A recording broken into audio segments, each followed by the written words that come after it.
dikasih tugas tentang respirasi aerob, yaitu tentang glikolisis.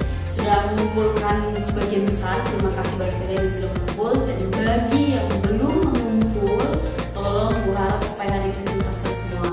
Nah, kita lanjut materi kita yang kemarin, yaitu tentang respirasi aerob yang terdiri dari 4 tahap.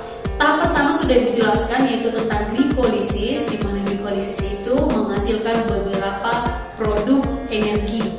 Beberapa produk energi itu kemarin sudah Ibu jelaskan, di mana hasil akhirnya juga nanti ada yang disebut dengan 2 asam pirufat. Nah, dari situlah kita lanjutkan materi kita untuk hari ini. Jadi produk yang kemarin terakhir yaitu asam pirufat itu akan kita lanjutkan ke tahap yang kedua sebagai bahan mentahnya, yaitu tahap kedua dekarboksilasi oksidatif. Untuk lebih memahami bagaimana tahap kedua ini yaitu dekarboksilasi oksidatif, nanti juga langsung Ibu jelaskan ke tahap yang ketiga yaitu siklus Krebs. Jadi simak video berikut. Cek this out. Oke, kita lanjut ke tahap yang kedua yaitu tahap dekarboksilasi oksidatif. Jadi seperti yang kemarin sudah kita bahas sampai glikolisis, ingat bahwa produk akhirnya di ujung skemanya itu kemarin dihasilkan ada 2 asam pirufat. Jadi ini asam pirufat yang kemarin dari hasil glikolisis yaitu memiliki 3 atom C atau atom karbon.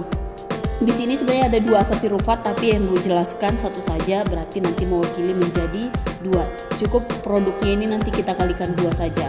Jadi asam pirufat ini nanti akan melepaskan atom hidrogennya, melepaskan 1 atom hidrogen dan juga elektronnya terhadap si NAD+, sehingga berubahlah menjadi NADH. Jadi dia menghasilkan NADH. Nah, selain daripada itu, nanti dia juga akan menerima atau kedatangan si CoA atau coenzim A. Jadi setelah dia masuk, maka dia akan melepaskan si CO2. Kemudian proses pengubahan asam pirufat menghasilkan NADH dan melepaskan CO2, maka dia menghasilkan asetil CoA dengan melepaskan 1 gugus CO2-nya, yaitu yang ini tadi. Maka dalam dekarboksilasi oksidatif dihasilkan adalah asetil CoA atau asetil KOA, di mana produk yang dihasilkan adalah energi berupa NADH dan juga dia melepaskan CO2. Jadi NADH-nya di sini menjadi 2. Kenapa? Karena tadi asam piruvatnya ada 2. Hanya saja yang menjelaskan hanya 1. Paham kira-kira kan sejauh ini? Kita lanjut ke tahap yang ketiga. Tahap yang ketiga yaitu siklus Krebs. Jadi siklus Krebs ini adalah tahap setelah dekarboksilasi oksidatif tadi. Jadi ini tadi tahap dekarboksilasi oksidatif. Tadi asam piruvatnya ada 2, hanya saja di sini digambar cukup 1 saja, berarti mewakili saja. Cukup nanti produknya kita kalikan dengan 2. Tadi di sini udah ada dihasilkan asetil CoA. Kemudian masuklah dia ke ini garis putus-putus, artinya kalau di sini si dekarboksilasi oksidatif dia sudah masuk ke mitokondria, tepatnya di matriks, maka di sini nanti masuklah dia di sini proses di dalam si mitokondria itu sendiri. Oke, kita lanjutkan. Setelah tadi dihasilkan asetil CoA, maka di dalam mitokondria ini nanti dihasilkan yang namanya asam oksaloasetat. Jadi asam oksaloasetat ini nanti akan berikatan dengan si asetil CoA sehingga CoA-nya dilepas. Ketika CoA-nya dilepas, maka dia akan menghasilkan asam sitrat. Asam sitrat yang dihasilkan nanti akan melepaskan H2O dan juga masuk H2O yang lain. Udah, sekali lagi Ibu jelaskan. Ketika asetil CoA masuk ke dalam si mitokondria tadi, maka ada di sini terdapat asam oksaloasetat. Dia berikatan dengan asam oksaloasetat sehingga dia dilepaskan CoA membentuk asam sitrat. Ketika dia melepaskan CoA ini untuk apa? Nanti ini untuk proses dekarboksilasi oksidatif yang berikutnya. Jadi nanti kan siklusnya berulang terus karena kita akan terus memproduksi glukosa dalam tubuh kita. sehingga dapat dicerna atau dapat diproses untuk menghasilkan energi. Ini nanti kembali ke sini, datang asam pirufat, kembali lagi dan seterusnya. Oke, kita lanjut. Jadi asam pirufat ini memiliki atom karbon 1, 2, 3, 4, 5, 6. Memiliki 6C atau 6 karbon. Kemudian nanti dia akan melepaskan H2O dan masuk H2O yang lainnya sehingga berubah menjadi asam isositrat. Nah, berubah menjadi asam isositrat ini dia tetap memiliki 6 atom C. Di sini dia akan melepaskan atom hidrogen dan juga elektronnya sehingga si NAD+ menjadi NADH. Artinya di sini dia memproduksi NADH.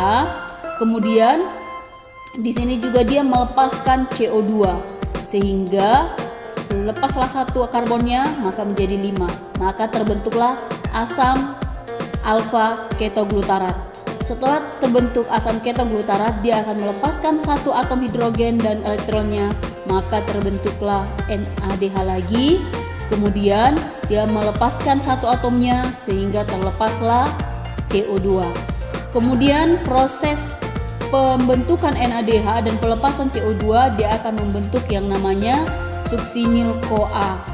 Suksinil-CoA ini nanti akan melepaskan satu gugus fosfatnya ke si ADP sehingga ADP tambah fosfat dari si suksinil-CoA ini menjadi 3 atau menjadi adenosin trifosfat atau yang kita singkat biasanya dengan ATP. Nah, setelah itu dia akan melepaskan CoA-nya tadi yang ini sehingga dia berubah menjadi asam suksinat. Dilepaskan CoA, dilepaskan satu fosfat, maka di sini menjadi asam suksinat. Asam suksinat ini nanti akan melepaskan atom hidrogen juga, H2-nya nanti, sehingga diberikan ke si FAD dan membentuklah FADH. Berarti diproduksi nanti di sini FADH. Kemudian ketika proses pemberian atom hidrogen, si asam suksinat berubah menjadi asam fumarat. Nah, kemudian asam fumarat nanti akan mendapat H2O atau air sehingga dia berubah menjadi asam malat. Asam malat nanti akan memberikan atom hidrogennya lagi sehingga membentuk NADH. Maka terbentuklah asam oksaloasetat. Jadi dari mana asam oksaloasetat yang tadi Ibu jelaskan sebelumnya? Dari proses ini. Setelah terbentuk asam oksaloasetat, maka siklusnya nanti akan berulang lagi.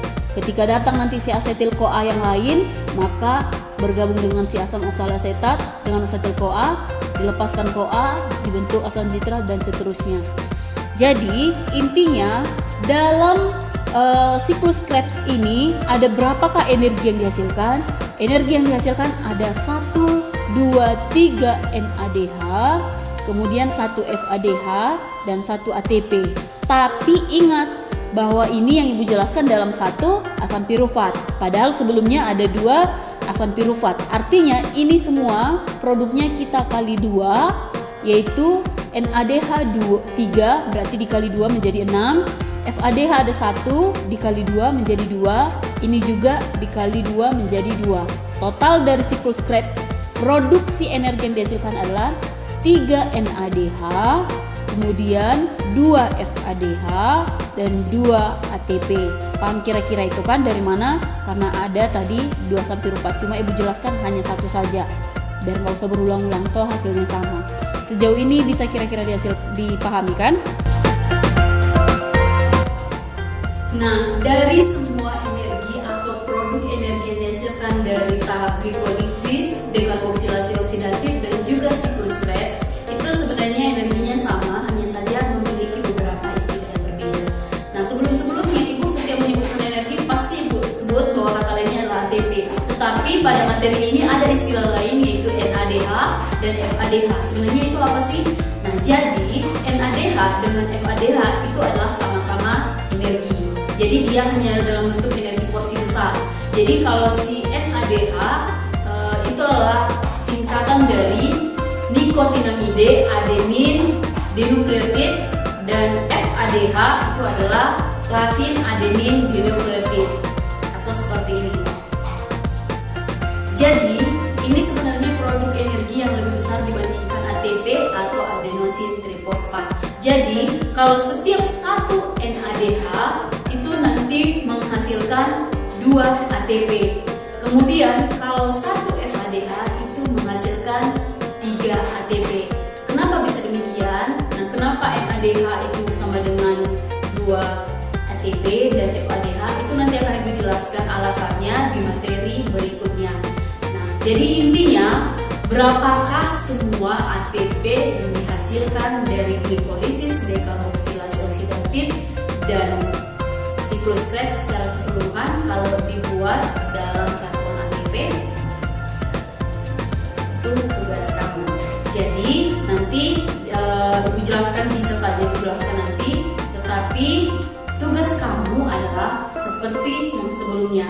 Kamu gambarkan atau kamu print out gambar dekarboksilasi oksidatif dan juga siklus Krebs, kemudian jelaskan dalam bentuk video dan kirimkan melalui WA Ibu. Oke? Dan kalau memang kalian belum paham, bisa tanya atau chat langsung ke Ibu. Sampai di sini dulu